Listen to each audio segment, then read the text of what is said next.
జాతీయాలు అనామకముగా అలంకృత శిరచ్ఛేదము, బాదరాబందీ, కబంధ హస్తాలు. ఈ జాతీయాలు మనం ఈరోజు తెలుసుకుందాము. మొదటగా అనామకముగా.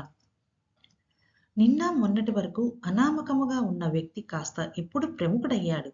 పాపం అతడి జీవితం అనామకముగా ముగిసింది. ఇలాంటి మాటలను మనం తరచూ వింటూ ఉంటాం కదా. అసలేమిటి ఈ అనామకం? పెద్దగా ఎవరూ పట్టించుకొని ఎవరి దృష్టి సోకని వ్యక్తులు, ప్రదేశాల విషయంలో అనామకం అనే మాటను వాడుతూ ఉంటారు. ఈ అనామకం వెనుక ఒక పురాణ కథ కూడా ఉంది. బ్రహ్మదేవుడికి ఒకప్పుడు 5 తలలు ఉండేవట. ఒకసారి ఆయనకి శివుడికి మధ్య యుద్ధం జరిగింది. ఈ యుద్ధంలో శివుడు తన ఉంగరపు వేలి గోరుతో బ్రహ్మ 5వ తలను సంహరించాడు.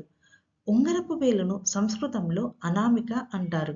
ఏ వేలుతో అయితే శివుడు బ్రహ్మదేవుడి తలను సంహరించాడో ఆ వేలును వేద కర్మలలో ఉపయోగించకూడదని, ఉచ్చరించకూడదని నియమం ఏర్పడింది. ఈ అనామకం నుంచే అనామకం అనే జాతీయం పుట్టింది.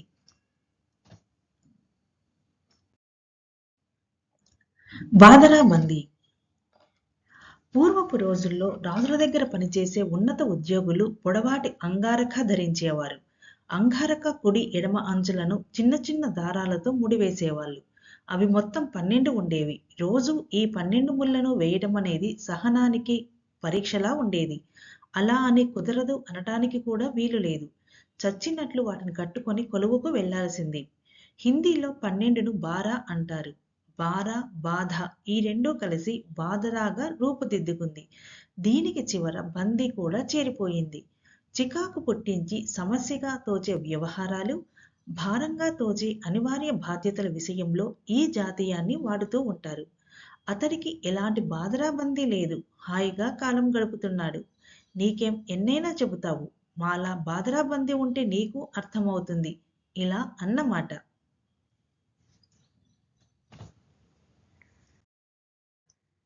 అలంకృత శిరచ్ఛేదము. పూర్వపు రోజుల్లో నేరాలు ఘోరాలు చేసిన వారి తల నరికేసేవారు. అయితే నరకటానికి ముందు నేరస్తుడి కోరిక ఏదైనా ఉంటే తీర్చేవారు. అంతేకాదు అతడి తలను అందంగా అలంకరించేవారు. ఆ తరువాతే ఆ తలను నరికేవారు. దాని ఆధారంగానే పుట్టిన జాతీయం అలంకృత శిరచ్ఛేదము. కొందరు తమ పని పూర్తయ్యే వరకు చాలా మర్యాదగా గౌరవంగా వ్యవహరిస్తారు. వారి పని ఎప్పుడు పూర్తి అవుతుందో అప్పటి నుంచి వారి స్వభావంలో అనూహ్యమైన మార్పు కనిపిస్తుంది.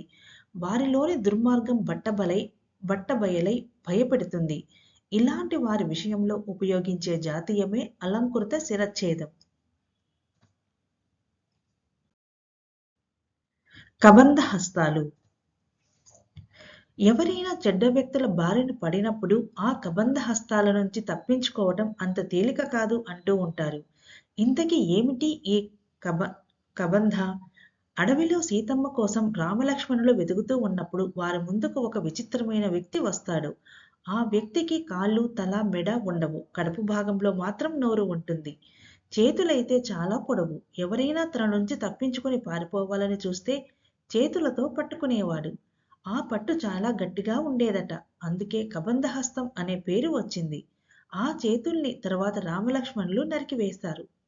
నిజానికి కబంధుడు అందగాడు, కానీ అహంకారి. ఓసారి ఒక మునిని ఆట పట్టించడానికి వికృత రూపం ధరిస్తే ఆ మునికి కోపం వచ్చి ఈ రూపమే నీకు శాశ్వతంగా ఉంటుంది అని శపిస్తాడు. అలా పుట్టుకొని వచ్చిన జాతీయమే కబంధహస్తాలు.